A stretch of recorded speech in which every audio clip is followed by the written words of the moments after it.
Yaitu ada Coach Indra Syafri. Apa kabar Coach? Alhamdulillah Sehat? baik. Sehat, alhamdulillah sehat. Alhamdulillah. Pertama kita mau ngucapin selamat dulu nih Coach untuk keberhasilan Timnas Ya. Indonesia yang berhasil menaklukkan Thailand dengan skor yang sangat tipis walaupun 1-0 begitu ya Coach ya. Ya. Nah mungkin bisa komentari dulu nih Coach, yang dari kemarin terakhir dihadapi dalam pertandingan U19 Indonesia melawan Thailand.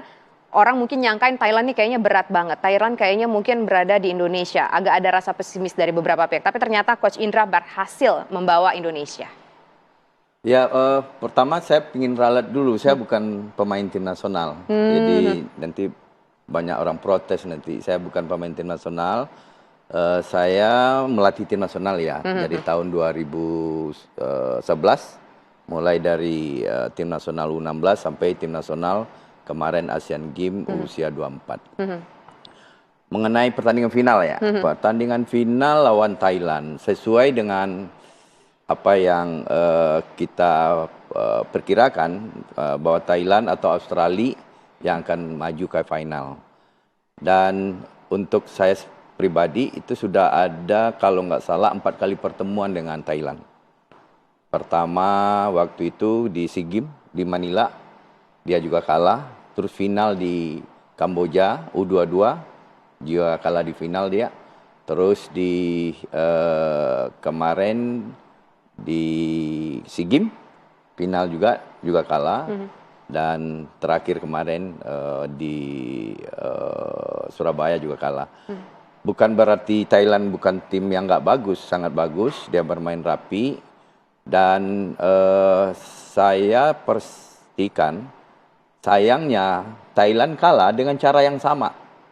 Dengan taktik yang sama, Thailand kita kalahkan. Jadi saya pikir mungkin karena pelatihnya berganti terus ya. Jadi antisipasi terhadap apa yang akan kita lakukan mungkin kurang tepat untuk Thailand. Dan hampir semua pertandingan saya lawan Thailand, izin Allah saya memenangkan pertandingan. Kayaknya Coach ini sudah memahami sekali ya bagaimana teknik dari bermain Thailand, sehingga strategi apa yang akan dimainkan untuk timnas ini Coach udah tahu banget nih apa rahasianya begitu. Iya, mungkin pelatih semuanya ya tentu punya cara. Jadi sebelum pertandingan dilakukan ya tentu dia menganalisa pertandingan, siapa yang akan dia lawan. Tentu lebih penting bagaimana tim dia sendiri, bagaimana menghadapi, merencanakan game plan untuk melawan suatu tim gitu. Dan kita lakukan itu dan alhamdulillah tim nasional Indonesia disupport oleh PSSI dengan saya kalau tidak salah sekarang ada 17 staf, semuanya bekerja dengan baik dan bahkan saya rekrut ada anak muda yang lulusan dari luar negeri untuk match statistik dan match analysis, dan ada juga PCO yang kita rekrut dan saya sangat terbantu sekali karena saya pikir sebagai pelatih saya nggak bisa lagi mengelola tim secara konvensional. Orang-orang yang ahli di bidangnya atau orang-orang sport science harus dilibatkan. Menarik juga ya Coach ya, kita berpikir bahwa kalau bermain olahraga itu adalah mengandalkan fisik dan melihat orang cara mainnya gimana. Tapi sport science ini juga sangat dibutuhkan sekali ya. Apa sih yang mungkin poin-poin menariknya kalau dari sepak bola sport science itu apa aja sih yang harus kita perhatikan banget Coach?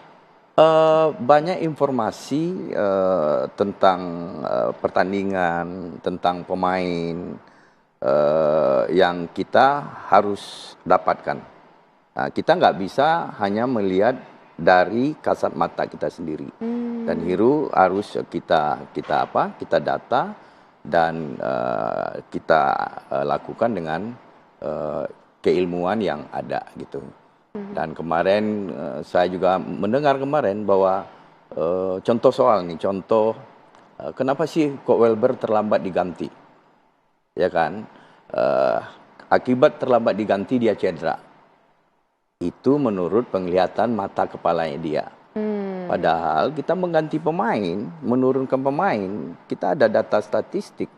Apakah dia memang sudah kelelahan, jarak yang ditempuhnya berapa, apakah sudah harus diganti, timingnya tepat dia penggantiannya atau tidak. Jadi semuanya harus detail dan kita berdiskusi dan sebelum melakukan tindakan. Berarti kalau bicara soal sport science itu bukan hanya untuk strategi sebelum pertandingan saja, tapi mereka juga berkumpul satu tim di Ya, lapangan ya. ketika pertandingan pun tengah berlangsung, Iya, begitu tengah ya? berlangsung kan GPS kita kan kita pantau dengan iPad Hmm. dan ada 3 staf saya yang selalu memantau dan dia menginformasikan ke asisten dan asisten informasikan ke saya. Dan sebelum pergantian dilakukan kan diskusi mereka di belakang. Jadi ini sekaligus membantah bahwa keputusan yang diambil tepat ataupun mungkin kurang cepat diambil, tapi itu ternyata terbantahkan itu memang ada hitung-hitungan yang dilakukan secara Oh iya, sport dan hampir science gitu. semua pelatih lah, apalagi dia menangani tim nasional ya kan dengan saya pikir kepelatihan modern sekarang tidak lagi seperti yang diperkirakan banyak orang gitu. Oke. Tapi memang kadang-kadang kan misalnya pengamat atau orang di luar tidak bisa disalahkan karena dia melihat hanya dari kacamata dia. Kalau kita memutuskan misal memilih pemain, kita semua informasi tentang pemain kan kita Pegang. dapatkan. Kita lakukan psikotes, kita lakukan medical check up dan lain sebagainya. Dan sebanyak mungkin informasi didapat dan setelah itu baru kita putusin. Sementara orang di luar dia melihat dari Layar kaca. layar kaca. Nah, coach, tadi kan coach mengatakan bahwa Thailand ini kelemahannya mungkin mereka bagus, tapi karena mereka sering bergonta-ganti pelatih, jadi mereka nggak jelas nih strategi apa, kekuatan apa yang mungkin mereka bisa bangun. Tapi kalau kemarin dari pertandingan, skor kita 1-0 begitu kemenangan untuk Indonesia, apa sih kesulitan ketika menghadapi Thailand kemarin, termasuk juga sebelumnya ketika menghadapi Vietnam? Iya, kalau saya mau jujur, saya paling berat itu lawan Malaysia kemarin. Jadi lawan Malaysia itu bukan berat karena Malaysia kualitasnya lebih bagus dari Thailand, tetapi beban mental ya pelatih tim nasional menghadapi Malaysia jauh lebih berat daripada mengelawai Thailand. Kenapa, coach?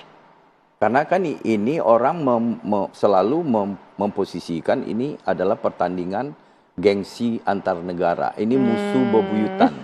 Untuk kita pelatih itu menjadi tekanan tersendiri, bagi pemain juga ada tekanan sendiri. Tapi ya kita alhamdulillah kita bisa lewati itu.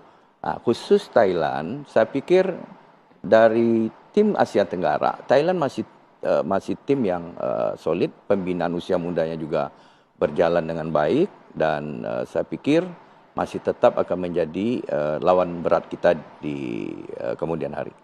Kalau untuk Vietnam sendiri sebelumnya coach gimana, coach? Vietnam akhir-akhir ini kok saya melihat mungkin memang sumber pemain ya. Sumber pemain di Vietnam mungkin tidak sebanyak kita, tidak sebanyak di